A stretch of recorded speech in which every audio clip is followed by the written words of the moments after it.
Hello friends, welcome to Kavitha Samayalarai. இன்னைக்கு நம்ம பார்க்க போற ஸ்பெஷல் ரெசிபி நல்ல சுவையான அவல் லட்டு. பண்டிகை காலங்கள்ல நம்ம குயிக் அண்ட் ஈஸியா அதை ஸ்வீட் பண்ணணும், பிரசாதம் பண்ணணும்னு யோசிக்கும்போது இது டக்குன்னு பண்ணிடலாங்க. ஒரு 10-15 நிமிஷத்துக்குள்ள ரெடி பண்ணிடலாம். ரொம்ப நல்ல சுவையா இருக்கும். அதாவது அவலோட நம்ம இங்க நாட்டு சக்கரை வெல்லம் எல்லாம் சேர்த்து இந்த லட்டு செய்கிறோம். டேஸ்ட்டும் வாசனையும் அட்டகாசமா இருக்கும். ஹெல்த்துக்கும் ரொம்ப நல்லது. குழந்தைங்கள்லேருந்து பெரியவங்க வரைக்கும் விரும்பி சாப்பிடுவாங்க. கிருஷ்ண ஜெயந்திக்கு இந்த அவல் லட்டு ரொம்ப ஸ்பெஷல். கோகுலாஷ்டமி அப்போ மட்டும்தான் செய்யணுன்ட்டு இல்லை, நம்ம எப்போ வேணாலும் செய்யலாம். குயிக்காக ஏதோ ஸ்நாக் ரெடி பண்ணணும்னு யோசிக்கும் போதும் இது செய்யலாங்க. நல்ல ஒரு இன்ட்ரெஸ்டிங்கான டேஸ்ட்டோட நல்ல சாஃப்ட் அண்ட் ஸ்வீட்டாக இருக்கும். முக்கியமாக ரொம்ப சிம்பிளான ரெசிபி, வீட்டில் இருக்க பொருட்களை வச்சு டக்குன்னு பண்ணிடலாம். ஈவன் புதுசாக சமைக்க பழகிறவங்களும் ட்ரை பண்ணலாம். வாங்க ரெசிபி எப்படின்னு பார்க்கலாம். இங்கே ஒரு கப் அளவுக்கு அவல் எடுத்து வச்சுருக்குறேங்க. இது கிட்டத்தட்ட ஒரு 150 கிராம் இருக்கும். லேசான அவல், அதாவது அவல்லையே தின் வெரைட்டி தான் இந்த லட்டு செய்யறதுக்கு சூட்டபுளாக இருக்கும். ஸோ லேஸ் அவல் எடுத்துக்கோங்க. அந்த உமி தூசெல்லாம் இல்லாத மாதிரி க்ளீன் பண்ணி எடுத்து வச்சுக்கோங்க. அடுத்தது துருவன தேங்காய் ஒரு சின்ன கப்பில் எடுத்துருக்கோங்க. ஃப்ரெஷ்ஷாக துருவன தேங்காய் அளவு பார்த்திங்கன்னா நம்ம எடுத்துக்கிட்ட அவளோட அளவுலேருந்து 3ல் 1 பங்கு. அதாவது இங்கே 150 கிராம் அவள் எடுத்துருக்குறோம், இங்கே ஒரு 50 கிராம் தேங்காய் எடுத்துருக்குறேன், ஃப்ரெஷ்ஷாக துருவன தேங்காய். அடுத்தது பொடிச்ச வெல்லம் அல்லது நாட்டு சர்க்கரை. இங்கே நல்ல க்ளீனாக இருக்கிற நாட்டு சர்க்கரை ஒரு 3/4 கப் அளவுக்கு எடுத்துருக்கிறேன். அதாவது ஒரு 100 கிராம் அளவுக்கு நான் இங்கே சர்க்கரை எடுத்துருக்கிறேன். இனிப்பு சரியாக இருக்கும், பட் இருந்தாலும் நீங்கள் உங்களுடைய டேஸ்ட்டுக்கு தகுந்த மாதிரி அதிகமாகவோ கம்மியாகவோ அட்ஜஸ்ட் பண்ணிக்கோங்க. அடுத்தது உடச்ச முந்திரி பருப்பு ஒரு 15 எண்ணம், கூடவே திராட்சை ஒரு 15-20. அடுத்ததாக ஏலக்காய் பொடி ஒரு 1/2 டீஸ்பூன் அளவுக்கு. அவ்வளோதாங்க, தேவையான பொருட்கள் எல்லாம் எடுத்து வச்சாச்சு. இது கூட நெய் தேவை. இங்கே ஒரு 2 டேபிள் ஸ்பூன் அளவுக்கு நெய்யை கடாயில் ஊற்றி வச்சுருக்கிறேன். நெய் நல்லா சூடாக்கி உருகி வரட்டுங்க.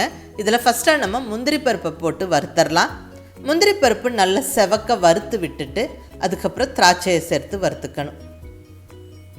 பாருங்கள், முந்திரி பருப்பு செவந்து பொரிஞ்சிருச்சு. இப்போ நம்ம திராட்சை சேர்த்துடலாம். திராட்சையை நல்லா உப்பலாகி வர வரைக்கும் வறுத்து விட்டுறணும். பாருங்கள், திராட்சை நல்லா உப்பி வந்துருச்சு. இப்போ ஸ்டவ்வை சிம்மில் வச்சு விட்டுட்டு இந்த திராட்சை முந்திரியை ஒரு தனியாக ஒரு கப்பில் எடுத்து வச்சு விட்டுருவோம். ஸோ கம்ப்ளீட்டாக வறுத்த திராட்சை முந்திரி எடுத்தாச்சு. அடுத்ததாக அதே நெய்யில் நம்ம எடுத்து வச்சுருக்கிற அவலை சேர்த்துடலாங்க.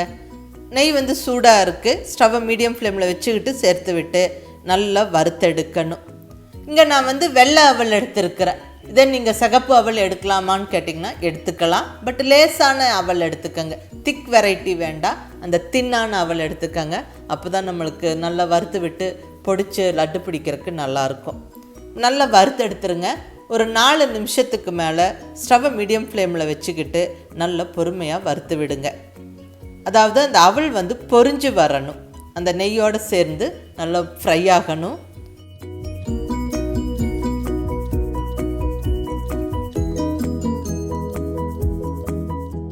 ஒரு 4 நிமிஷத்துக்கு மேலே வறுத்துட்டோம். பாருங்கள், நல்லா அப்படியே ஃப்ரை ஆகிருக்கு. அவல் பொரிஞ்சது நல்லா தெரியுது பாருங்கள். இப்படி தொட்டு பார்த்தா சுருக்குன்னு சூடாக இருக்கணும். நல்லா பொறுமையாக வறுத்து விடணும், கரிஞ்சிடக்கூடாது. ஸ்டவ்வை ஆஃப் பண்ணிடுங்க. அந்த பேனோட சூட்லேயே இன்னும் கொஞ்சம் ஃப்ரை ஆயிரும். அதுக்கப்புறம் அதை எடுத்து ஒரு அகலமான பவுலில் போட்டு விட்டுறலாம். நல்லா ஆறட்டும். இது சும்மாவே வாயில் போட்டு சாப்பிட்றதுக்கு நல்லா இருக்குங்க. இந்த இப்படி வறுத்த அவல் அதனால ஒரு இன்ட்ரெஸ்டிங்கான டேஸ்ட்டில் இருக்கும். இப்போ இதை நல்லா ரவை மாதிரி பொடிச்சிட்டு லட்டு செய்ய போகிறோம். அடுத்தது அதே கடாயில் துருவின தேங்காவை வறுத்தெடுத்துடலாம். ஃப்ரெஷ்ஷாக துருவின தேங்காய் இது. ஸோ கொஞ்சம் ஈரப்பதம் இருக்கும். அது கொஞ்சம் கடாயில் போட்டு நம்ம நல்லா வறுத்துட்டோம்னா அது கொஞ்சம் ட்ரை ஆயிரும், அந்த ஈரப்பதம் போயிடும். அதுக்கப்புறம் நம்ம லட்டில் சேர்த்து லட்டு பிடிச்சி வைக்கும்போது ஒரு 2-3 நாள் வச்சு சாப்பிட்றதுக்கு நம்மளுக்கு ஹெல்ப்ஃபுல்லாக இருக்கும். ஸோ அதுக்காக தான் இந்த தேங்காவை நம்ம வறுத்துக்கிறோம். ஸ்டவ்வை வந்து நல்லா மீடியம் ஃப்ளேமில் வச்சுக்கிட்டு பொறுமையாக வறுத்து விடுங்க. கரிஞ்சிடக்கூடாது, பட் நல்லா கொஞ்சம் ஈரப்பதம் போய் கொஞ்சம் ட்ரையாக இருக்கணும் தேங்காய். பாருங்கள், இந்த ஈரப்பதம் போய் ட்ரை ஆகினது தெரியுது. இப்போ ஸ்டவ் ஆஃப் பண்ணி அப்படியே விட்டுறலாம். அந்த கடாயோட சூட்லேயே அப்படியே இருக்கட்டும் கொஞ்சம் நேரம். இப்போ அந்த டைமில் நம்ம இந்த வறுத்து ரெடியாக வச்சுருக்கிற அவலை மிக்ஸி ஜாரில் சேர்த்து நல்லா ரவையாக பொடிச்சு எடுத்துடலாங்க. வறுத்த அவலை கம்ப்ளீட்டாக மிக்ஸி ஜாரில் சேர்த்தாச்சு. நம்ம கையில் இப்படி அழுத்தி விட்டாவே அது பொடிஞ்சு போயிருங்க. ஒரு 2-3 சுத்துக்கு மட்டுமே மிக்சியை ஓட்டி விடுங்க. நல்ல ரவை பக்குவத்துக்கு இந்த அவல் வந்து பொடிஞ்சிடும். பாருங்கள், இந்த மாதிரி ரவை பக்குவத்துக்கு நம்ம பொடிச்சு எடுத்துக்கணும். ஸோ இங்கே அவல் வந்து பொடிச்சு ரெடி ஆகிடுச்சு. இதை ஒரு பவுலுக்கு மாற்றி விட்டுறலாம். ஒரு அகலமான பவுலில் சேர்த்தாச்சு. ஸோ பொடிச்ச அவல் இங்கே ரெடியாக இருக்குது. அடுத்தது அதே மிக்ஸி ஜாரில் வறுத்த தேங்காவை சேர்த்துக்கிறேன். வறுத்த தேங்காய் கம்ப்ளீட்டாக சேர்த்துட்டு நம்ம எடுத்து வச்சுருக்கிற பொடிச்ச வெல்லத்தையும் இந்த மிக்ஸி ஜார்லேயே சேர்த்து விட்டுறலாம். ஜஸ்ட் ஒரு 2 சுத்துக்கு ஓட்டி எடுங்க. இது எல்லாமே சேர்ந்து வரட்டும். இப்போ இங்கே தேங்காவோட நாட்டு சர்க்கரையும் சேர்த்து நல்லா ஒரு சுத்துக்கு ஓட்டி எடுத்தாச்சுங்க. இப்போ இதை வறுத்து பொடிச்சு வச்சுருக்கிற அவளோட சேர்த்து விட்டுட்டு கூடவே 1/2 டீஸ்பூன் ஏலக்காய் பொடி, அடுத்ததாக வறுத்து ரெடியாக வச்சுருக்கிற முந்திரி திராட்சை,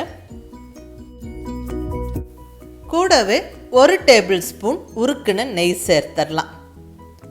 எல்லாம் ஒன்று சேர்த்து கலந்து விடுவோம். நம்ம சேர்த்துருக்கிற பொடிச்ச வெல்லம் இலகி வரும். இப்படி ஒன்று கலந்து விடும்போது அதுலேயே நம்ம லட்டை நல்லா பிடிச்சிடலாம். சப்போஸ் கொஞ்சம் ட்ரையாக தெரிஞ்சால் இன்னொரு டேபிள் ஸ்பூன் நெய் சேர்த்துருங்க. நெய் சேர்த்து கலந்து விடும்போது நல்லாவே இலக்கம் கொடுக்கும். அதுக்கப்புறம் நம்மளுக்கு லட்டு பிடிக்கிறதுக்கு நல்ல ஈஸியாக இருக்கும். இப்போ நம்ம லட்டு பிடிக்க ஸ்டார்ட் பண்ணிடலாம். நம்ம கலந்து வச்சுருக்கிற மிக்சர்லேருந்து நல்ல ஒரு கைப்பிடி எடுத்து நல்லா அழுத்தி பிடிச்சு உருட்டி விடுங்க. இந்த மாதிரி கொஞ்சம் அழுத்தம் கொடுத்து உருட்டி விட்டால் பர்ஃபெக்டான ஷேப்புக்கு லட்டு வந்துடும். சின்னதாவோ பெருசாவோ உங்கள் விருப்பப்படி நீங்கள் லட்டு பிடிச்சிக்கோங்க. பட் கொஞ்சம் அழுத்தி பிடிச்சி உருட்டி விடுங்க. அவ்வளோதாங்க, அருமையான அவல் லட்டு ஜம்முன்னு ரெடி ஆயிடுச்சு. நல்ல ஒரு இன்ட்ரெஸ்டிங்கான டேஸ்ட்டோட ரொம்ப நல்லாயிருக்கும். மிஸ் பண்ணாமல் ட்ரை பண்ணி பாருங்கள். கிருஷ்ண ஜெயந்தி அன்னைக்கு செய்யறதுக்கு ஒரு ஸ்பெஷலான ஸ்வீட் இது. மிஸ் பண்ணாமல் ட்ரை பண்ணி பாருங்கள். குழந்தைங்க பெரியவங்க எல்லாருமே விரும்பி சாப்பிடுவாங்க. ரொம்ப ஒரு சிம்பிளான ரெசிபி தான். நம்ம குயிக்காகவும் பண்ணிடலாம். கிருஷ்ண ஜெயந்தி ஸ்பெஷல் ரெசிபீஸான சீடை, முறுக்கு, பால்கோவா, நெய்யப்பம், அவல் பாயாசம் இதெல்லாம் ஆல்ரெடி நான் அப்லோட் பண்ணிட்டேன். கீழே டிஸ்கிரிப்ஷனில் உங்களுக்கு லிங்க் கொடுத்துருக்குறேன். வேணுங்கிறவங்க அந்த ரெசிபீஸும் பாருங்கள். சிம்பிள் அண்ட் ஈஸியாக டக்குன்னு ஒரு 10-15 நிமிஷத்தில் செய்யக்கூடிய இந்த அவல் லட்டையும் மிஸ் பண்ணாமல் செஞ்சு பாருங்கள். ரொம்ப நல்லாயிருக்கும். நல்ல சாஃப்ட் அண்ட் ஸ்வீட்டாக இருக்கும். நல்ல ஒரு இன்ட்ரெஸ்டிங்கான டேஸ்ட்டில் இருக்குங்க. ரவா லட்டெல்லாம் ரொம்ப பிடிச்சி விரும்பி சாப்பிட்றவங்களுக்கு இந்த அவல் ரவா லட்டு ரொம்ப பிடிக்கும். ஸோ மிஸ் பண்ணாமல் செஞ்சு பார்த்துட்டு உங்கள் ஃபீட்பேக் சொல்லுங்கள். பிடிச்சிருந்தால் லைக் பண்ணி, ஷேர் பண்ணி, கமெண்ட் பண்ணுங்கள். கவிதா சமையலறை சப்ஸ்கிரைப் பண்ணி என்னுடைய மற்ற ரெசிபீஸும் வீடியோஸும் பாருங்கள். தேங்க்யூ.